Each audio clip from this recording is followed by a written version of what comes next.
कांदिवलीत आज आणि उद्या पाणी पुरवठा बंद, जलवाहिनी देखभाल दुरुस्तीचं काम हाती, पाणी जपून वापरण्याचं नागरिकांना आवाहन.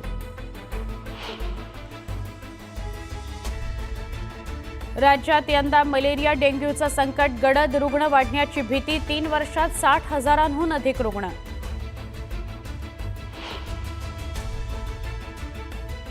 बीएडच्या प्रवेश परीक्षेचे अर्ज आजपासून उपलब्ध, 20 जुलैला होणार परीक्षा.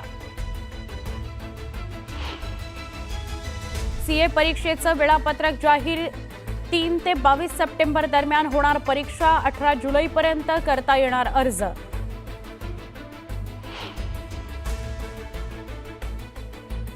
कृषी विभागानं गाठला मोठा पल्ला, ॲग्रीस्टॅक या योजनेअंतर्गत राज्यात 1 कोटी शेतकऱ्यांची नोंदणी.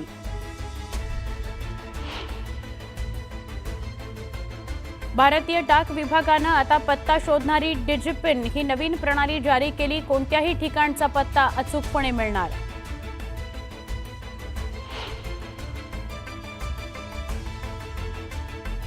पिंपरी चिंचवडमध्ये मे महिन्यात पहिल्यांदाच गेल्या 17 वर्षातला सर्वाधिक पाऊस, 19 दिवसात विक्रमी 378.7 मिलीमीटर पावसाची नोंद.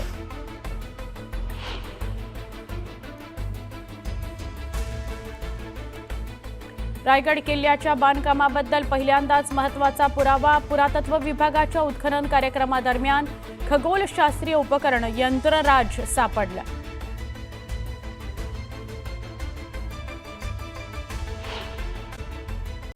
एक महत्त्वाची बातमी, दरवर्षी पंढरपुरात साजऱ्या होणाऱ्या आषाढीच्या सोहळ्याकरता बुलढाणा जिल्ह्यातील शेगावच्या संत गजानन महाराजांची पालखी आज रवाना झाली. 700 वारकरी या पालखीमध्ये सहभागी झालेत. टाळ मृदुंगाच्या गजरामध्ये पुढचे 33 दिवस पायी प्रवास करून आषाढीच्या सोहळ्याला गजानन महाराजांची पालखी भेट देणार आहे. 5 दिवसांच्या मुक्कामात विविध कार्यक्रम वारकरी सहभागी होतील. सकाळी गजानन महाराजांची ही पालखी मोठ्या थाटामाटात पंढरपूरकडे मार्गस्थ झालेली आहे.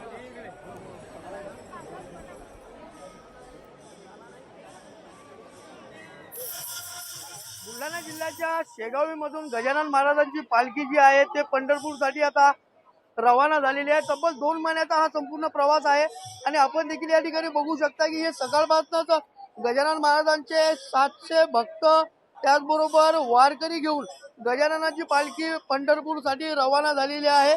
आषाढी एकादशी निमित्त पंढरपूरमध्ये होत असलेल्या मोठ्या सोहळ्यासाठी गजानन महाराजांची पालखी जी आहे ती रवाना झालेली आहे आणि या पंढरपूरला गजानन महाराजांच्या पालखीला अतिशय महत्त्वाचं स्थान त्या ठिकाणी दिले जाते. त्यासाठीच गजानन महाराजांची पालखी दरवर्षीप्रमाणे यावर्षी देखील आता गजानन महाराजांच्या भक्तांना घेऊन त्याचबरोबर वारकऱ्यांना घेऊन पंढरपूरसाठी रवाना झालेली आहे. हा संपूर्ण प्रवास जो आहे तो 2 महिन्याचा पायदळ असा प्रवास या ठिकाणी राहणार आहे. सकाळपासूनच या ठिकाणी भक्तांची मोठी गर्दी आपल्याला या ठिकाणी पाहायला मिळते. गजानन महाराजांची पालखी जात असल्याने पालखीच्या सोबतीलाही हजारो गजानन महाराजांचे भक्त जे आहेत ते या ठिकाणी आपल्याला पाहायला मिळतात. त्या निमित्ताने गजानन महाराजांच्या शेगावी नगरीमध्ये अक्षरशः हा जत्रेचं स्वरूप आलंय. दरवर्षीप्रमाणे या वर्षी देखील आता गजानन महाराजांची पालखी जी आहे ते पंढरपूरमध्ये आषाढी एकादशी निमित्त होणाऱ्या मोठ्या उत्सवामध्ये सहभागी होण्यासाठी आज रवाना झाली आहे. त्यामुळे आता गणगणगणाचे बोतेच्या गजरामध्ये गजाननामध्ये अक्षरशः आनंदाचं वातावरण आपल्याला पाहायला मिळत आहे. राहुल खंडारे, न्यूज 18 लोकमत, बुलढाणा. पुन्हा एकदा वेगवान स्वरूपातल्या घडामोडी. गेल्या वर्षीपासून वृक्षारोपणाची ठप्प असलेली कामं जून उजाडला तरी हाती घेण्यात आलेली नाहीत. दुसरीकडे सामाजिक वनीकरण आणि वनविभाग प्रादेशिकच्या रोपवाटिकेमध्ये 3 कोटी 17 लाखांची रोपं लागवडीच्या प्रतीक्षेत आहेत. एखाद्याला रागावणं किंवा खडसावणं म्हणजे आत्महत्या करण्यास प्रवृत्त करणं नव्हे, असं निरीक्षण नोंदवत सुप्रीम कोर्टानं मद्रास उच्च न्यायालयाचा निर्णय रद्द करत एका शिक्षकाला दोषमुक्त केलाय. वसतिगृहातील एका विद्यार्थ्याच्या आत्महत्येप्रकरणी उच्च न्यायालयानं शाळा आणि वसतिगृहाचा प्रभारी असलेल्या एका शिक्षकाला दोषी ठरवलं होतं. विद्यार्थ्याला आत्महत्येला प्रवृत्त केल्याचा आरोप या शिक्षकावर होता. कराडमध्ये अर्ध्या एकरामध्ये लावलेलं टोमॅटोचं पीक अज्ञातानं उपटून टाकलंय. त्यामुळे शेतकऱ्याचं मोठ्या प्रमाणात नुकसान झालंय. मुरुड जंजिरा शहराच्या समुद्रकिनारी असलेल्या वाहनतळावर आता 4 चाकी छोट्या वाहनाकरता 50 रुपये तर मोठ्या वाहनाकरता 100 रुपये दर आकारण्यात येणार आहे. 3 तासांकरता ही रक्कम घेण्यात येणार आहे. नासाचं नेतृत्व करण्याकरता इलॉन मस्क यांचे सहकारी जेरेड इसाकमन यांचं नाव निश्चित करण्यात आलं होतं. मात्र ते काम मागे घेण्यात येत असल्याची माहिती ट्रम्प यांनी दिली आहे. त्यामुळे इलॉन मस्क यांना धक्का बसलाय. कल्याणमध्ये ठाकरेंच्या शिवसेनेकडून ठाकरे बंधूंच्या एकत्र येण्याबाबत बॅनरबाजी करण्यात आली. कल्याण ग्रामीण आणि दिवा शहरातील प्रश्नांना वाचा फोडण्याकरता एकत्र येण्याचं आवाहन करण्यात आलंय. बॅनरवर ठाकरे बंधूंचा एकत्रित फोटो लावण्यात आल्यानं जोरदार चर्चांना उधाण आलेलं आहे. हगवणे कुटुंबानं जेसीबी खरेदीत बंदुकीचा धाक दाखवत 11 लाखांची फसवणूक केल्याचं उघड झालं होतं. दरम्यान पोलिसांनी हा जेसीबी जप्त केला असून उद्या लता हगवणे आणि शशांक हगवणे यांचा पिंपरी म्हाळुंजे हे पोलीस ताबा घेणार आहेत. वैष्णवी हगवणे हुंडाबळी प्रकरणानंतर समाजातील चुकीच्या प्रथांना आळा घालण्याकरता सकल मराठा समाजानं आक्रमक पाऊल उचललंय आणि आत्मपरीक्षण बैठक घेतलेली आहे. या बैठकीमध्ये विवाहाकरता एक आचारसंहिताच तयार करण्यात आली आहे. सुनांचा छळ करणाऱ्यांशी रोटीबेटीचे व्यवहार करणार नाही असा निर्धार करण्यात आला. निर्धारित कालावधी पूर्ण केलेल्या राज्यातील 249 पोलीस निरीक्षकांची बदली झालेली आहे. यात बुलडाण्यातील 7 पोलीस निरीक्षकांचा समावेश आहे. तर दुसरीकडे पोलीस निरीक्षक